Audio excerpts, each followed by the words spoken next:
It is a truth universally acknowledged that a single man in possession of a good fortune must be in want of a wife.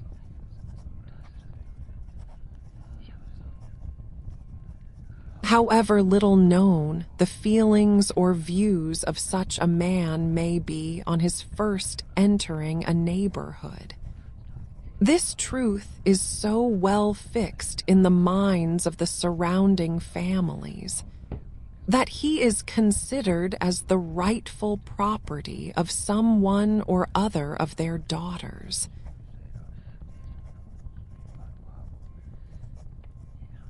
"My dear Mr. Bennet," said his lady to him one day, "have you heard that Netherfield Park is let at last?"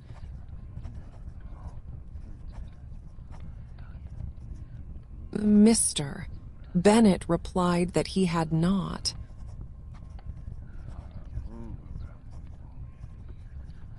"But it is," returned she, "for Mrs. Long has just been here, and she told me all about it."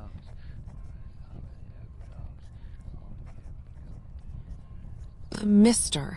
Bennet made no answer.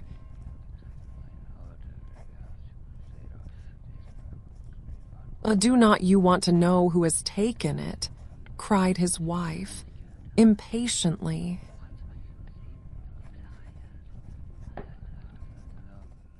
"You want to tell me, and I have no objection to hearing it."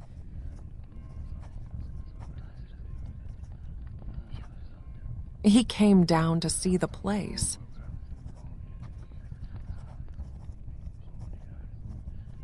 Copyright 1894 by George Allen.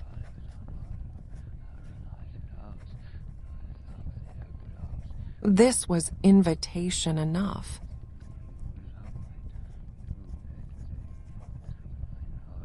"Why, my dear, you must know. Mrs.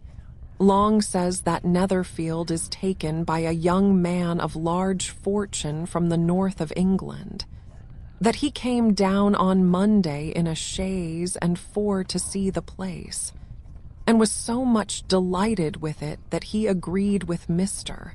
Morris immediately, that he is to take possession before Michaelmas, and some of his servants are to be in the house by the end of next week."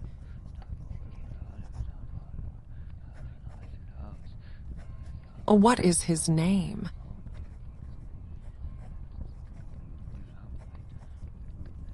"Bingley."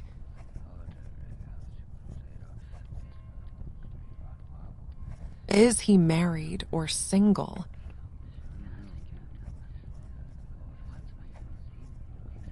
"Oh, single, my dear, to be sure. A single man of large fortune, 4,000 or 5,000 a year. What a fine thing for our girls."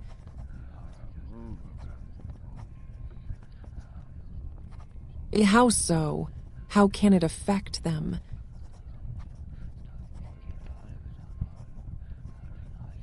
"My dear Mr. Bennet," replied his wife, "how can you be so tiresome? You must know that I am thinking of his marrying one of them."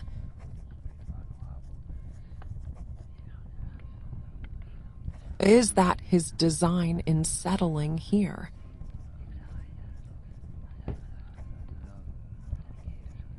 "A design? Nonsense. How can you talk so? But it is very likely that he may fall in love with one of them, and therefore you must visit him as soon as he comes."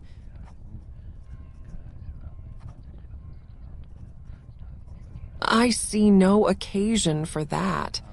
You and the girls you may send them by themselves, which perhaps will be still better.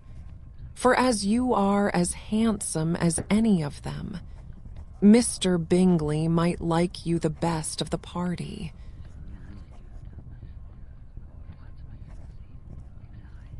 My dear, you flatter me. I certainly have had my share of beauty, but I do not pretend to be anything extraordinary now. When a woman has 5 grown-up daughters, she ought to give over thinking of her own beauty.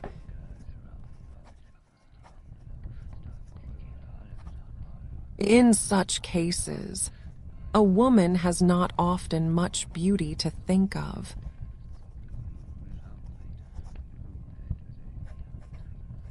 But, my dear, you must indeed go and see Mr. Bingley when he comes into the neighborhood.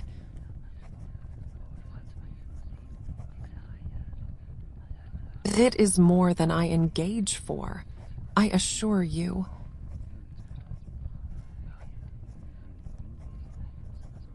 But consider your daughters. Only think what an establishment it would be for one of them.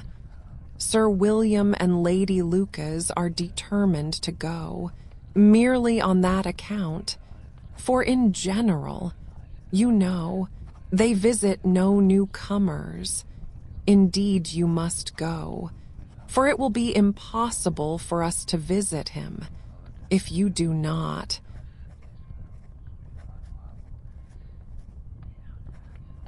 You are over-scrupulous. Surely, I dare say Mr. Bingley will be very glad to see you, and I will send a few lines by you to assure him of my hearty consent to his marrying whichever he chooses of the girls. I must throw in a good word for my little Lizzie.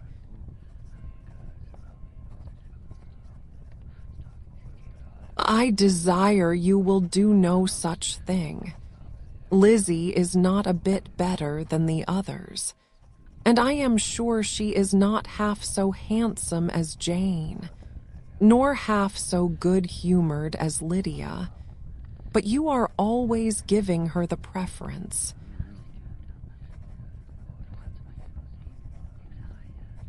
They have none of them much to recommend them, replied he. They are all silly and ignorant like other girls, but Lizzie has something more of quickness than her sisters.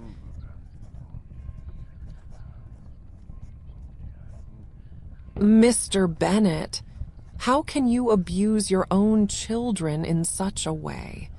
You take delight in vexing me. You have no compassion on my poor nerves.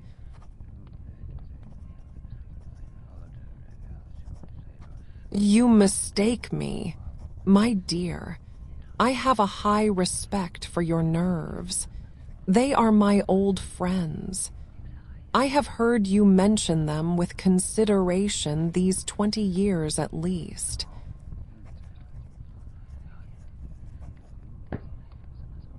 Ah, you do not know what I suffer.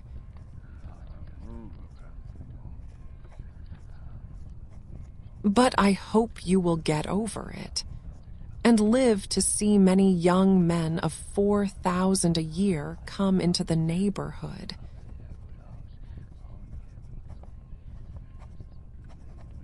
It will be no use to us if 20 such should come, since you will not visit them.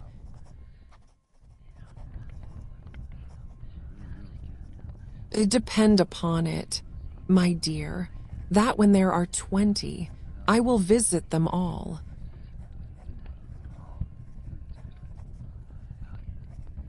Mr. Bennet was so odd a mixture of quick parts, sarcastic humor, reserve, and caprice, that the experience of 23 years had been insufficient to make his wife understand his character. Her mind was less difficult to develop. She was a woman of mean understanding, little information, and uncertain temper. When she was discontented, she fancied herself nervous. The business of her life was to get her daughters married. Its solace was visiting and news.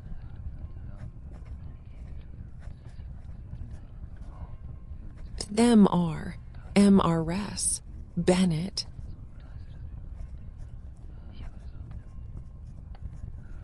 Copyright 1894 by George Allen.